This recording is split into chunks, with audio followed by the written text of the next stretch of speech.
नमस्कार, राधे राधे। आप सभी का एक बार फिर से स्वागत है। आइए आज सुनते हैं जया एकादशी की व्रत कथा। हिंदू धर्म में एकादशी व्रत का बहुत महत्वपूर्ण स्थान है। जया एकादशी के दिन भगवान विष्णु और माता लक्ष्मी की पूजा और व्रत किया जाता है। साधक इस दिन व्रत रखते हैं और उनसे सुख शांति का आशीर्वाद मांगते हैं। मान्यता है कि जया एकादशी व्रत में कथा का पाठ करने या सुनने से पूजा सफल होती है और घर में खुशियों का आगमन होता है। जया एकादशी के विषय में जो कथा प्रचलित है उसके अनुसार धर्मराज युधिष्ठिर ने भगवान श्री कृष्ण से निवेदन किया कि माघ शुक्ल की एकादशी में किनकी पूजा की जाती है और इस एकादशी का क्या महत्व है। श्री कृष्ण कहते हैं, माघ शुक्ल पक्ष की एकादशी को जया एकादशी कहा जाता है। यह एकादशी बहुत ही पुण्यदायी है। इस एकादशी का व्रत करने से व्यक्ति को नीच योनि से, भूत प्रेत पिशाच की योनि से मुक्ति मिल जाती है। सभी देवता, साधु, संत और दिव्य पुरुष उस समय विराजमान थे। गंधर्व गायन कर रहे थे और गंधर्व कन्याएं रति प्रस्तुत कर रही थी। उस सभा में माल्यवन नाम का एक गंधर्व और पुष्पवती नामक गंधर्व कन्या नृत्य कर रहे थे। जैसे ही पुष्पवती की नजर माल्यवन पर पड़ी, वह उससे मोहित हो गई और सभा की मर्यादा को भूलकर ऐसा नृत्य करने लगी कि माल्यवन उसकी ओर आकर्षित हो गया। माल्यवन ने पुष्पवती का आकर्षण देखकर अपना संयम खो बैठा और गायन की मर्यादा से भटक गया, जिससे उसके सुरताल ने उसका साथ छोड़ दिया।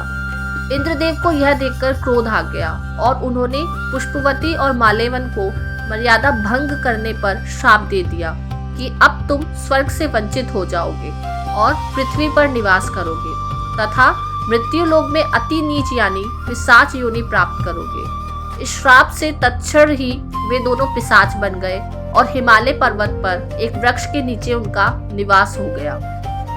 इस पिशाच योनि पर उन्होंने बहुत ही अधिक कष्ट भोगा। एक बार माघ शुक्ल पक्ष की एकादशी के दिन दोनों बहुत दुखी थे।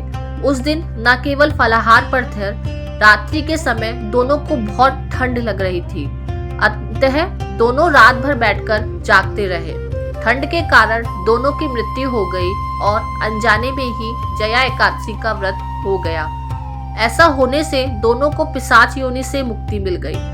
अब माल्यवन और पुष्पवती पहले से भी सुंदर हो गए और स्वर्गलोक में उन्हें स्थान मिल गया।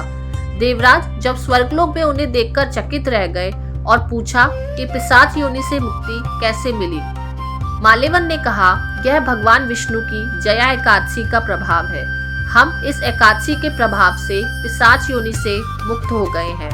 इंद्रदेव यह देखकर अत्यंत प्रसन्न हुए और बोले, आप जगदीश्वर के भक्त हैं, इसलिए अब आप मेरे लिए आदरणीय हैं और स्वर्ग में आनंद पूर्वक विचरण करें। इस प्रकार भगवान श्री कृष्ण ने यह कथा युधिष्ठिर को सुनाई और कहा, जया एकादशी के दिन जगतपति जगदीश्वर भगवान विष्णु ही सर्वथा पूजनीय है। जो श्रद्धालु भक्त इस एकादशी का व्रत रखते हैं, उन्हें द्वादशी तिथि को एक समय आहार करना चाहिए और यह ध्यान रखना चाहिए कि आहार सात्विक हो।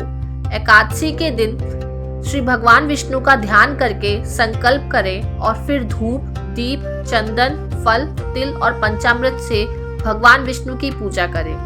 पूरे दिन इस व्रत को रखें और संभव हो तो रात्रि में जागरण कर सकते हैं। अगर रात्रि में व्रत संभव ना हो तो फलाहार करें। द्वादशी के दिन ब्राह्मणों को भोजन करवाकर उन्हें जनेब एवं सुपारी देकर विदा करें। स्वयं भोजन करें। इस प्रकार नियम और निष्ठा से व्रत रखने वाले व्यक्ति को पिशाच योनि नहीं भोगनी पड़ती। तो यह थी जया एकादशी की व्रत कथा। आपको ये कथा कैसी लगी कमेंट कर जरूर बताएं। साथ ही चैनल को सब्सक्राइब करना ना भूलें। राधे राधे।